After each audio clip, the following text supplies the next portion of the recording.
참 이슈거리들이 굉장히 많은 것 같아요. 저 역시 큰 이슈를 경험했던 터라 생각이 난 김에 글을 써보려고 해요. 사실 어디에다 말을 하지 못했던 터라 답답한 적이 한두 번이 아니었거든요. 제 나이 38살, 굉장히 늦은 나이에 결혼을 했어요. 열심히 공부하고 졸업하고 사회에 나가선 사회 구성원으로 일을 하다 보니 결혼할 새도 없이 나이만 먹었었죠. 남들은 결혼했다, 애 낳았다 했지만 전 그러면 그럴수록 더욱더 일에 매진하려고 노력했어요. 제 직업은 치과 의사였고 33살 어린 나이에 개원을 해서 그때 당시가 5년차 원장이었습니다. 딱히 비혼주의는 아니었던 터라 좋은 남자를 만날 날만 기다렸고 마침 운동을 할 겸 헬스장에 가서 남편을 만나게 되었어요. 저의 PT 트레이너로 말이죠. 회원님은 근육만 조금 키우시면 괜찮을 것 같은데 운동을 굉장히 열심히 하시네요. 아, 정말 멋지세요. 일하면서 운동까지 악착같이 하기란 쉽지가 않은데 하루도 안 빠지고 매일 헬스장에 오시는 거 보면 진짜 대단하신 것 같아요. 마음먹은 건 뭐든 끝장을 봐야 직성이 풀리는 성격이거든요. 또 선생님이 워낙 잘 가르쳐 주시니까 열심히 해야죠. 처음엔 트레이너로 만났다가 운동을 오래 하면서 사랑이 싹 텄습니다. 잘생긴 외모와는 달리 순박한 모습들이 저를 사로잡았어요. 저보다 5살이나 어렸던 남편이었고 그렇기 때문에 아직 자리를 잘 잡지 못한 상태였어요. 늘 다정하고 자상한 남편을 절대 놓치고 싶지 않다는 생각이 들어 결혼을 결심하게 되었습니다. 남편 또한 어리지만 책임감 하나는 훌륭했고요. 그래도 이렇게 결혼해서 살고 보니 너무 좋다. 결혼은 진짜 모든 사람들한테 강력 추천이야. 우리 행복하게 살자. 내가 더 능력이 있었으면 좋았을 텐데 당신한테 염치가 너무 없어. 이 집도 그렇고 내 헬스장도 차려주고 진짜 고마워. 아니야, 돈이 뭐가 중요해. 당신이 이렇게 변치 않는 마음으로 한결같은 게 더 중요하지. 이런 건 부담 갖지 마. 집도 표면상 남자가 해와야 하는 건데 내가 능력이 부족해서 너한테 신세진 거 아닌가 싶어. 고맙고 참 미안하다. 아니라니까. 그런 말 하지 마. 부부 사이에 왜 그렇게 미안해해. 내가 좋아서 해준 거니까 이제 미안하단 얘기는 그만. 상대적으로 사회에서 빨리 자리를 잡은 저와는 달리 대학 졸업 후 운동만 하다 헬스 트레이너로 늦게 시작한 남편은 저보다 능력이 부족했어요. 그러기 때문에 결혼을 준비할 때 제가 많은 비용을 부담했었고 제 치과와 가까운 곳에 신혼집을 얻게 되었어요. 그리고 마침 치과 건물 2층 자리에 임대가 싸게 나왔기에 남편이 홀로 자립할 수 있는 헬스장까지 차려주게 되었죠. 물론 그 모든 매출 관리는 제가 한다는 전제하에 차려준 것이에요. 그런 저를 시댁에선 참 많이도 고마워했어요. 우리 대빈이가 너를 만나서 얼마나 잘 풀리는지 몰라.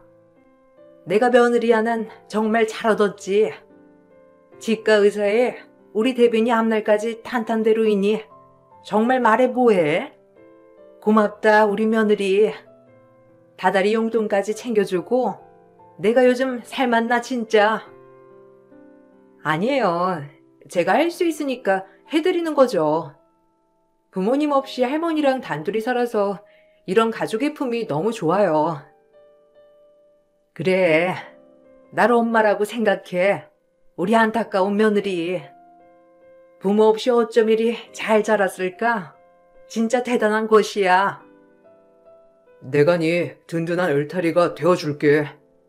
시작은 미약했지만 끝은 창대하리라 라는 말처럼 지금은 네가 이렇게 많은 것을 가정에 기여하지만 내가 나중에 너 일 안 하고 집에서 푹 쉬게 해줄 거야. 나만 믿어. 아무리 연하라도 믿을만 하지? 그래. 듣기만 해도 진짜 든든하다. 고마워. 그렇게 말해줘서. 근데 너무 무리하지 마. 나도 좋아서 하는 거니까. 어렸을 적 부모님의 부재로 저의 외할머니가 저를 지금까지 길러주셨고, 제가 결혼하기 몇 해 전 돌아가셨어요. 그래서 그런지 돈보다는 가족의 따뜻한 품이 가장 그리웠고, 이 돈을 다 벌어서 뭐하나라는 생각을 가장 많이 했답니다. 더더욱 베풀 수 있는 가족이 생긴 것이 저에겐 더할 나위 없는 기쁨이었고요. 그리고 나이도 나이인지라 결혼을 하자마자 임신을 준비했고, 정말 감사하게도 한 번의 임신에 성공하였어요. 세상을 다 얻은 기쁨이었고, 아이를 낳았을 때도 정말 벅차 올랐답니다. 사랑스러운 공주님이랑 여보랑 이렇게 평생 알콩달콩 살 수 있어서 너무 좋다. 우리 앞으로 행복하게 살자. 고마워. 나한테 이런 기쁨 느끼게 해줘서. 당신 만나서 이렇게 된 거야. 항상 외로운 인생이라고 생각했는데 가족들이랑 그리고 이렇게 예쁜 딸까지. 당신 아니었으면 절대 못 느껴봤겠지? 진짜 벅차다. 너무 고마워. 내가 더 잘할게. 갑자기 하는 말이라 좀 당황스럽지만 그래서 그런데 헬스장 좀 늘려야 할 것 같은데 옆에 임대 싸게 내놨더라. 확장할까? 갑자기? 지금 그냥 운영하는 거 괜찮은데 왜? 너무 욕심부리다가 큰일 나. 작게 하는 것도 괜찮지. 요새는 1인 PT샵으로. 아니야. 이왕 하는 거 좀 더 규모 좀 키우고 싶어. 아이도 태어났는데 아빠가 엄마보다 더 능력을 갖춰야 떳떳하지. 아이를 낳고 조리원에 있을 때 남편이 저에게 헬스장을 확장하고 싶다고 하였지만 전 딱히 내키지 않더라고요. 지금도 괜찮은 매출에 꽤 잘 되고 있는 헬스장이어서 그런지 욕심 같아 보였거든요. 그래서 남편을 잘 타일러 조금 보류하자고 하였답니다. 그리고 아이를 낳으니 남편과 더 끈끈해진 것 같은 마음이 들어 더욱더 행복했어요. 그리고 일하랴 육아하랴 정말 손살 같은 3년이 지났어요. 그리고 저희에게 일어나서는 안 되는 일이 일어나고야 말았답니다. 남편의 하나밖에 없는 여동생이 그만 갑작스럽게 뇌출혈이라 남편의 하나밖에 없는 여동생이 그만 갑작스럽게 뇌출혈이와 전신마비가 되고 말았던 거예요. 정말 희박한 확률로 저희 집에 이런 일이 발생하고 말았어요. 아, 어떡해. 저 어린 게 이제 평생 전신마비라고 하니 엄마도 불쌍하고 쟤도 불쌍하고 진짜 어쩌면 좋아, 여보. 아, 어떻게 그런 일이 있어? 아가씨가 얼마나 건강했는데. 아니, 일단 내가 빨리 귀국해야겠다. 어떻게 해, 어머님. 내가 옆에서 챙겨드려야지. 지금 엄청 정신 없으실 거 아니야. 어쩌냐, 자기도 그렇고. 내가 당장 한국으로 갈게. 그래야 할 것 같아. 자기가 와봤자 변하는 건 없어. 그냥 일정 다 소화하고 와. 소희는 내가 잘 돌볼게. 지금 우리도 정신이 없어서. 꼭 출장 끝나고 와. 알겠지? 당신 지금 오면 엄마랑 내가 더 미안해. 당신 일 무리 없이 진행 다 하고 천천히 와서 얘기하자. 한 달이 걸리는 출장이었던 터라 늦게나마 한국에 귀국할 수 있었고 만만치 않게 들어가는 비용 때문에 어머님의 판단하에 집에 누워있는 시누이를 보게 되었습니다. 마음이 정말 착잡하고 안 좋았어요. 게다가 하염없이 눈물만 흘리는 어머님을 보고 있자니 마음이 참 찢어지더라고요. 정말 좋으신 분이었기 때문에 왜 이런 사람들한테 이런 일이 일어나나 싶은 것이 원망스러웠어요. 아유, 어떡하니? 재활이다 보다 한두 푼 드는 것도 아니라는데. 아휴, 애가 아픈데 이런 걱정하고 있는 나 자신이 정말 싫어. 그럴 수 있죠. 어머님이 현실적인 거예요. 누가 어머님한테 돌을 던지겠어요. 그리고 어머님, 저 있잖아요. 저랑 소희 아빠랑 열심히 벌어서 아가씨 병원비 댈게요. 그래도 아가씨 꼭 살리고 봐야죠. 너무 걱정 마세요. 우리 가족이잖아요. 말이라도 너무 고맙다. 우리 며느리 아니었으면 아마 정말 절망스러웠을 거야. 넌 이 집안의 복덩이야. 정말 고마워. 자기 동생처럼 여겨줘서 너무 고마워. 늘 우리 때문에 자기가 쉴 틈이 없네. 나도 열심히 회원수 늘려볼게. 신우의 병원비와 간병비, 그리고 재활 치료비까지 사실 제 벌이가 그때 당시 굉장히 많았음에도 불구하고 우수수 새나가기 시작했어요. 그래도 하나도 아깝지 않았습니다. 저에게 가족이란 울타리를 만들어준 사람들이고 남편의 여동생이면 제 동생이나 마찬가지였기 때문에 당연히 뒷바라지는 해야 한다고 생각했으니까요. 사실 제가 남편과 결혼했을 때도 아가씨는 학생이었기 때문에 그에 따른 학비와 용돈을 제가 부담하고 있었어요. 그것을 참 고마워하던 신우이였는데 안타까웠어요. 언니, 제가 나중에 꼭 보답할게요. 돈이 다가 아니지만 이렇게 언니가 저를 챙겨주고 동생처럼 여겨주셔서 고마워요. 아유, 아니에요, 아가씨. 이 동생이면 제 동생이나 다름없죠. 아가씨는 공부만 열심히 해요. 그동안 돈 때문에 하고 싶은 학업도 하지 못했다고 들었거든요. 아가씨한테 어떻게 들릴진 모르겠지만 제가 할 수 있는 한 최선을 다하고 싶어요. 아, 어떻게 오빠가 언니 같은 사람을 만났을까요? 진짜 고맙습니다. 우리 가족은 정말 언니한테 잘해야 돼, 평생. 항상 신우이를 만나면 이렇게 얘기해주곤 했는데 이런 신우이가 갑자기 병상에 누워있다니 기가 막혔죠. 그렇게 몇 년이 걸릴지도 모르는 투병 생활이 시작되었어요. 처음엔 집에서 간병사를 두고 병간호가 시작됐지만 나중엔 요양병원으로 옮겨 치료를 받게 되었습니다. 전 아무래도 혼자 운영하던 병원이니 주 6일째 근무를 해야 했기에 현실적으로 잘 찾아가지 못했고 딸이 그나마 이야기를 많이 해주어 좋았답니다. 부쩍 말도 많이 늘어 꼭 남편과 어디를 갔다 오면 저에게 신랄하게 설명을 잘 해주었거든요. 한참 보고 배운 것을 그대로 따라하는 딸이어서 그런지 얘기를 해도 참 재미있게 해주었어요. 고모는 좀 어때? 아직도 할머니 많이 우시지? 소희가 할머니 힘내라고 옆에서 파이팅 기운 드렸어? 아마 할머니는 소희 기운 받아가시면 엄청 좋으실걸? 다음번에 할머니 만나 뵈면 꼭 할머니 안아드리고 힘내라고 전해드리자. 응, 근데 할머니도 막 많이 웃고 아빠도 웃었어. 할머니 안 울었는데? 오늘은 떡갈비도 먹고 아빠 친구가 장난감도 사줬어. 어? 장난감? 아빠 친구라니? 아빠 친구랑 같이 고모 만나러 갔었어? 당신 친구랑 아가씨 병문안 갔었던 거야? 지혜 친구야. 지혜 그렇게 됐다고 하니까 한 번도 못 가본 것 같다고. 같이 가야겠다고 하는 거야. 그래서 간 거지 뭐. 하긴 그렇겠다. 그 친구들도 얼마나 놀랬을 거야.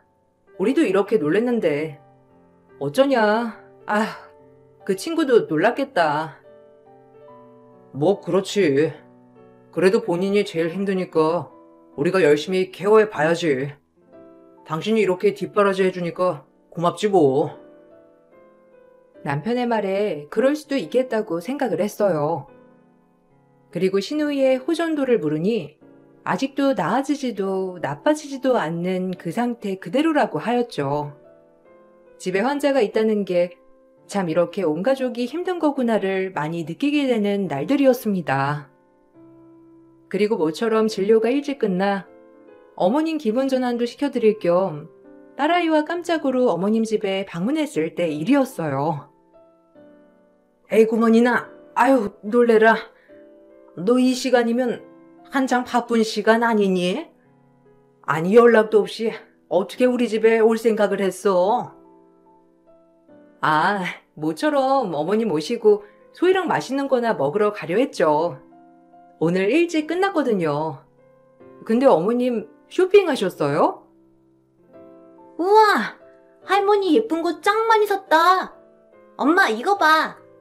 소희는 분홍색이 제일 좋은데 할머니 이거 분홍색 가방 샀다.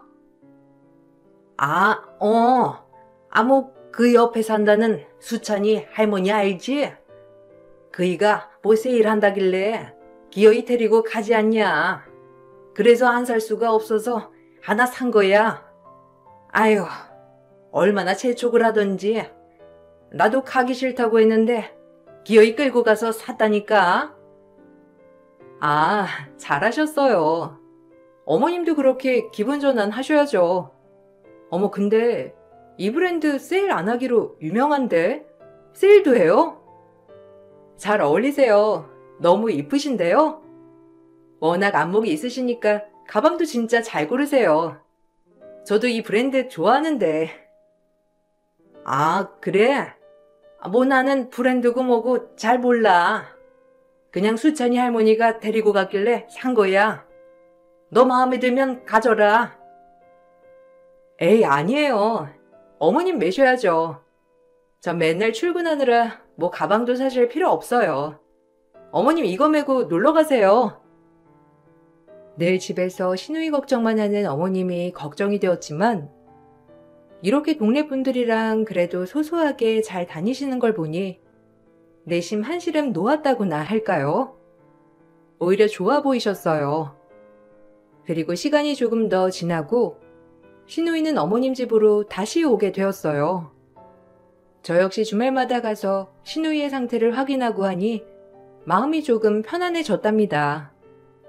딸아이도 가끔 어머님 집에 들락날락하면서 할머니에게 곧장 위로를 해주는 아이가 되었더라고요.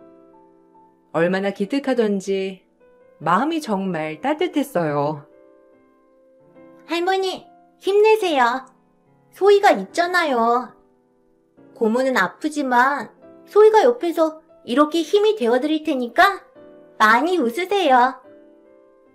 아이고, 우리 소희 말도 예쁘게 하네. 할머니가 우리 소희 때문에 이렇게 웃는 날만 있다니까.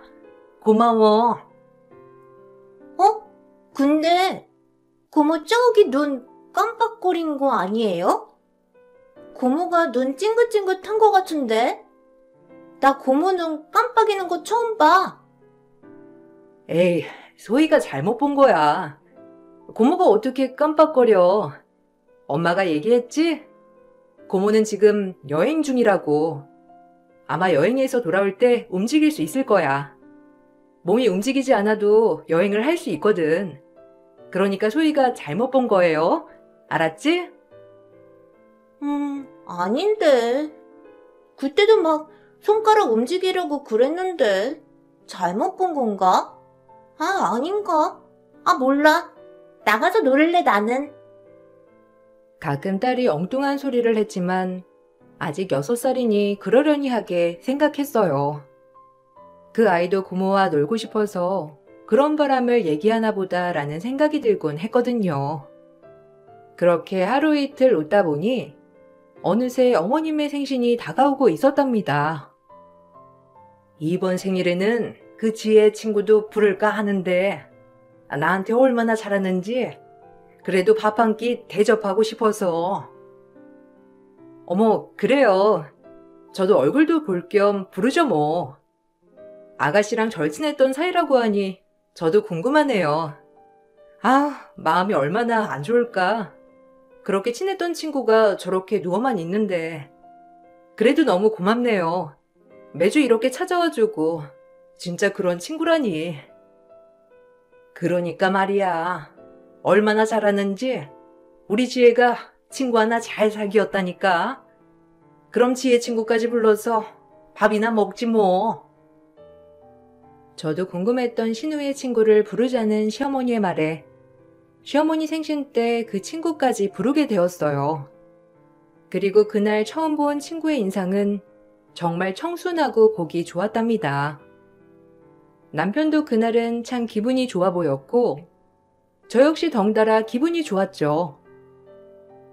어머, 처음 뵙네요. 늘 말로만 들었는데 이렇게 아가씨 생각해서 자주 찾아와줘서 너무 고마워요. 제가 대신 전해요. 아, 예, 당연히 와야죠. 제가 이 집이랑 굉장한 인연이 있거든요.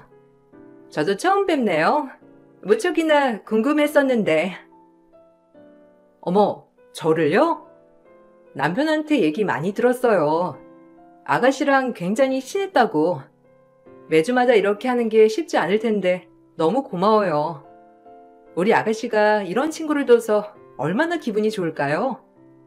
아가씨 일어나면 진짜 고마워할 거예요. 아, 그렇죠. 저희가 보통 인연은 또 아니거든요. 그나저나 어머님, 왜 제가 사드린 스카프 안 매셨어요? 그게 좀 덥기도 하고 그래서 나중에 매마. 그래도 네가 보는 안목이 있어서 참 예쁘더라고. 어머, 스카프 그거 아가씨 친구분이 선물한 거예요? 어머님이 사셨다고 하길래 그런 줄 알았는데 잘 어울리시더라고요. 그냥 이런저런 설명하기 복잡해서 그렇게 말한 거야. 나중에 맬게. 소희 엄마는 이상한 오해 안 해도 된단다. 왜요? 제가 가방도 사드렸잖아요. 어머님은? 그것도 혹시 모르셨어요? 어머님 취향은 제가 참 잘 안답니다. 어머, 그래요? 어머님 저한테 가방이나 스카프 말씀하시지. 저도 쇼핑하는 거 좋아하는데 나중엔 제가 사드릴게요. 아무튼 고마워요. 우리 어머님 내가 챙겨드렸어야 했는데 이렇게 챙겨주고 그래서 참 고맙네요. 앞으로는 제가 해드릴게요. 아니요. 저랑 인연이 깊으신데 제가 해드려야죠. 언니랑은 얼마 안 됐지만 전 지혜랑 안세월부터 굉장히 오래됐답니다. 얘는? 아유, 어쨌든 두 사람이 날 그렇게 챙겨준다고 하니까 너무 기쁘네. 알겠어. 고맙다. 아무리 친한 사이라고 하지만 아가씨가 저렇게 누워있는데 시어머님께 스카프며 이것저것 선물한다는 것도 조금 이상했지만 그걸 숨기려고 하시는 시어머니도 좀 이상하게 느껴졌어요. 그래도 그냥 워낙 막역한 사이니 그럴 수도 있겠다 싶었습니다. 그리고 다 같이 둘러앉아 밥을 먹으려고 하는데 그래도 어머님 생신이니 아가씨 침상을 끌어와서 같이 축하 파티를 하였죠. 하지만 그날 저희 집은 난리가 나고 말았어요. 가족 모임 식사 중에 6살 내 딸이 3년째 전신마비 신우를 가리키며 한마디를 하였거든요. 고모는 왜 이모한테 발가락 긋실 써? 그때도 그러더니 지금도 그러네? 엄마, 이것 봐. 고모 움직인다니까? 내 말이 맞지? 깜짝 놀란 제가 식탁을 뒤엎자 순간 시댁 전체가 발칵 뒤집히고 말았답니다. 예고하지 않고 식탁을 뒤엎자 신우의 친구가 제 남편에게 발가락 수신호를 보내고 있었던 거예요. 드라마에서나 보던 상간 남녀가 하던 행동을 말이죠. 순간 잘못 본 것 같았어요. 이게 뭐 하는 짓들이야? 아가씨 친구분이라고 해서 아무 말 않고 넘어가려 했는데 지금 내가 본 거 뭔지 당장 설명해. 아니, 네가 뭘 봤는지 오해한 거야. 얼른 제대로 설명해, 너. 좀 진정하고 앉아서 얘기하자, 응? 흥분 좀 가라앉혀. 어머님도 이제 좀 그만하세요. 저도 숨어 지내는 거 못하겠네요. 네, 보시는 그대로예요. 저랑 오빠랑 꽤 오래된 사이이고 잠깐 헤어졌을 때 당신 만나 결혼한다고 하더라고요. 그리고 지혜 이렇게 되면서 다시 만나기 시작한 거예요. 내가 먼저였다고, 당신보다. 원래가 대빈 오빠 내 거였어. 알아? 이제 숨어서 만나는 것도 지긋지긋해. 오빠가 설명해봐. 너 뭐라는 거야? 여보, 사실 아니야. 얘가 나 쫓아다녔던 거야, 막무가내로. 지혜 친구라서 어쩔 수 없이 만났던 거야. 그러게, 얘가 뭐라니? 도대체 얘, 너 말이면 단 줄 알아? 우리 며느리가 오해하잖아. 너 말 똑바로 해. 너 오해하지 마. 아, 됐고요. 일단 분위기 파악 다 했으니까 나중에 얘기하시죠. 지금은 아가씨가 움직인 게 더 쇼킹이니까요. 그리고 전 일단 가장 급한 119에 전화를 하여 신우이를 병원으로 옮겼어요. 그리고 놀랍게도 신우이가 반응을 보인다고 의사 선생님께서 말해주었죠. 딸아이가 했던 말들이 모두 사실이었던 거예요. 전신마비인 신우이가 서서히 몸을 조금씩 움직이기 시작했습니다.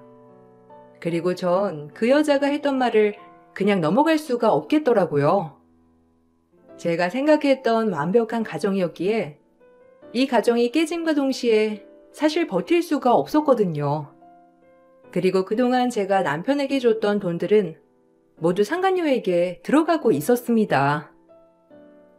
언니도 알 건 아셔야죠. 사실 전 오빠랑 못 헤어져요.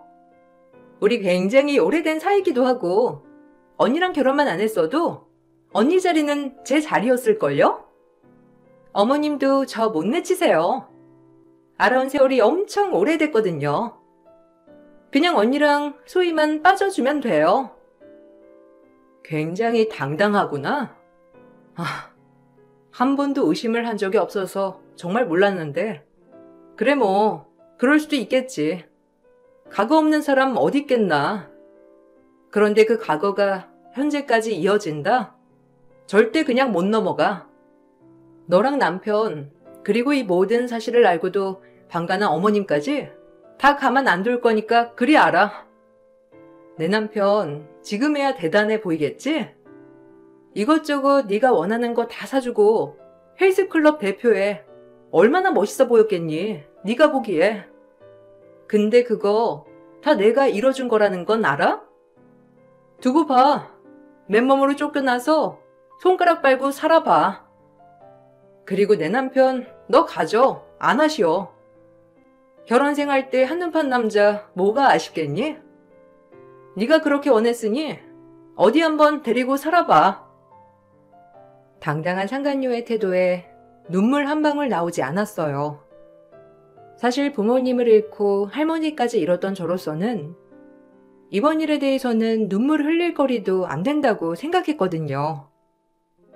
그저 내가 어떻게 처신하면 되는지를 해결할 부분이었죠. 그리고 전 마음을 추스를 겨를도 없이 곧장 변호사 상담을 받았고 더 알아볼 필요도 없이 이혼 소송을 진행하게 되었어요. 이 모든 과정이 정말 3일 안에 이루어졌고 남편과 시어머니는 발등에 불이 떨어졌는지 저를 붙잡고 울며불며 매달리기 바빴습니다. 오해야. 걔가 날 쫓아다닌 거라니까.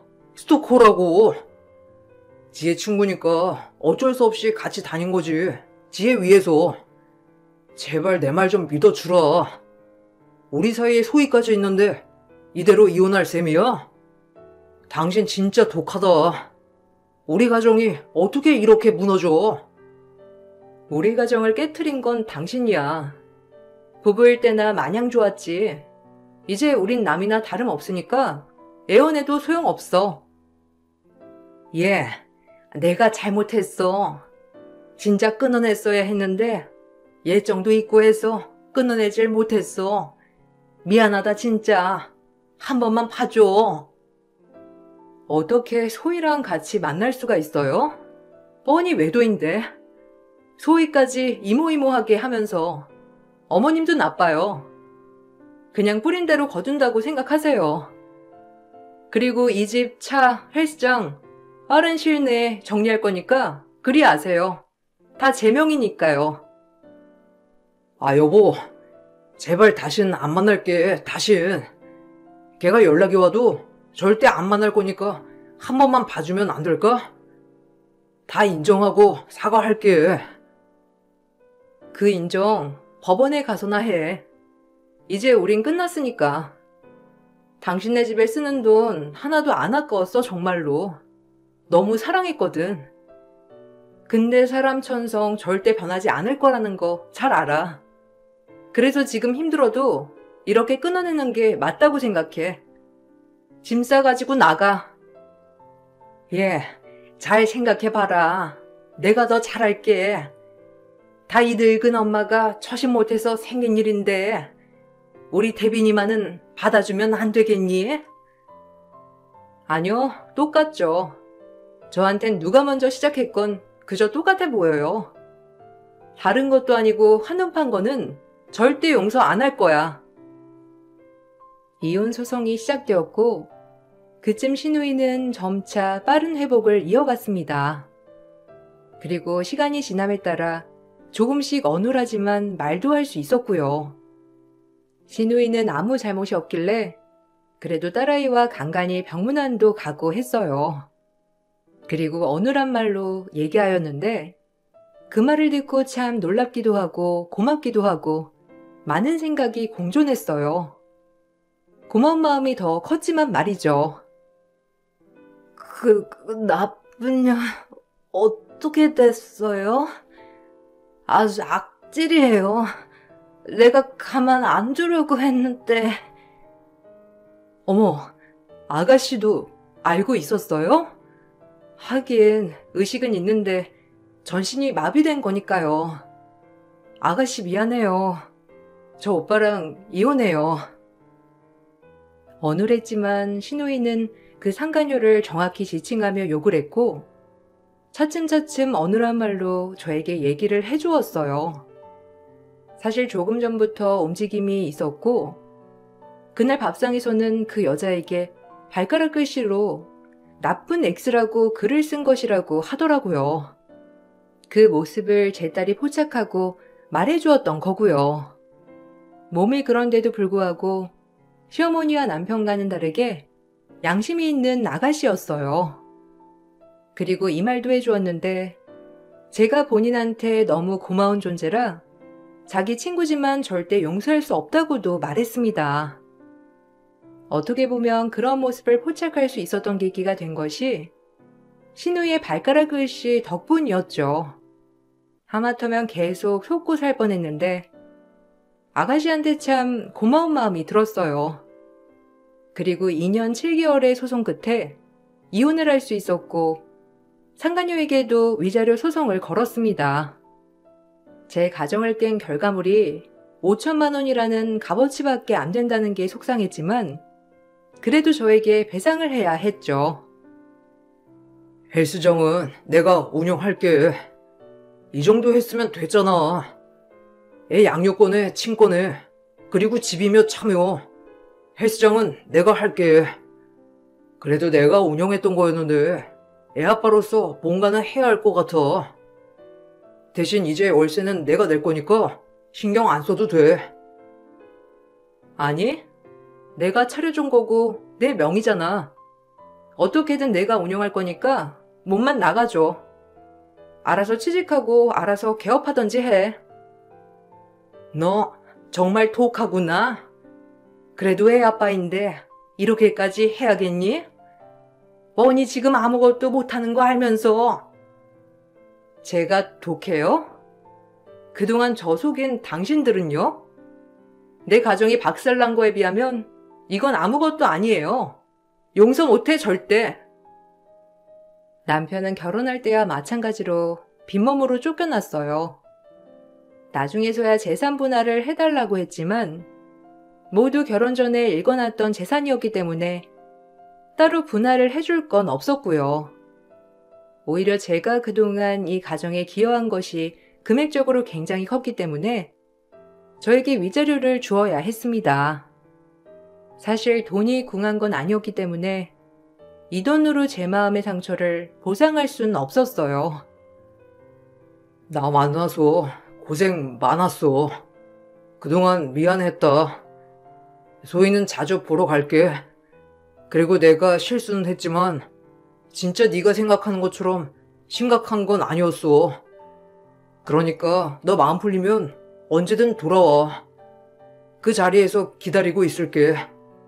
너 혼자 외로울 거 아니야. 절대 그럴 일 없어. 외롭다 하더라도 차라리 일을 더 많이 하면 그만이야. 당신도 그냥 알아서 새 출발해. 미련 떨지 말고. 아, 내가 왜 그랬을까? 진짜 미쳤지. 당신을 두고 진짜 어떻게 딱 한 번만 봐주면 안 될까? 평생 충성하면서 살게. 안 돼. 잘 생각해봐. 나를 놓치는 후회보다 내 돈을 놓치는 후회가 더 큰지 아닌지. 그냥 이제 알아서 잘 살아갈게. 미안하다. 너한테 진짜 너무 큰 상처를 줬어. 당신은 정말 우리 집이랑 나한테 잘했는데. 후회된다, 진짜. 처음부터 너무 사랑했고 아낌없이 모든 걸 다 좋다고 생각하니 진짜 후회는 1도 남지 않더라고요. 오히려 후련했어요. 남편은 양심이 있는지 그래도 깨끗이 이혼을 해주었고 빈몸으로 쫓겨났어요.